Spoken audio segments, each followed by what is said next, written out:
Au premier coup d'œil, on croirait voir des hommes d'affaires. Mais ces 4 individus sont en réalité des espions russes, filmés par les caméras de surveillance de l'aéroport d'Amsterdam à leur arrivée sur le sol néerlandais. Ils ont des passeports diplomatiques et sont même accueillis par un représentant de l'ambassade de Russie, ici à droite, main dans les poches. Sauf que les 4 agents n'ont pas fait le voyage pour une réunion. Non, ils ont un objectif bien précis. Pirater les données informatiques de l'OIAC, l'Organisation pour l'interdiction des armes chimiques, qui enquête notamment sur plusieurs affaires impliquant la Russie. Les services de renseignement néerlandais ont révélé l'affaire et apporté des preuves lors d'une conférence de presse.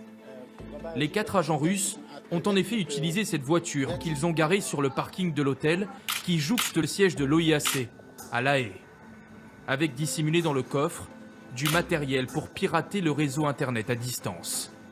Une antenne Wi-Fi reliée à un ordinateur et à un smartphone pour transférer directement les données au siège des renseignements militaires russes à Moscou. Mon service a procédé en avril dernier à 5 h de l'après-midi à une opération de contre-espionnage en interrompant une mission des services de renseignement militaires russes. Les 4 espions ont été arrêtés sur le champ, sans opposer de résistance, puis expulsés. Mais l'affaire fait grand bruit car dans l'ordinateur saisi ont été découverts des indices de cyberattaques visant d'autres institutions et d'autres pays. Alors la riposte s'organise. L'OTAN, la France, les États-Unis ainsi que le Royaume-Uni font bloc contre Moscou et accusent directement le Kremlin.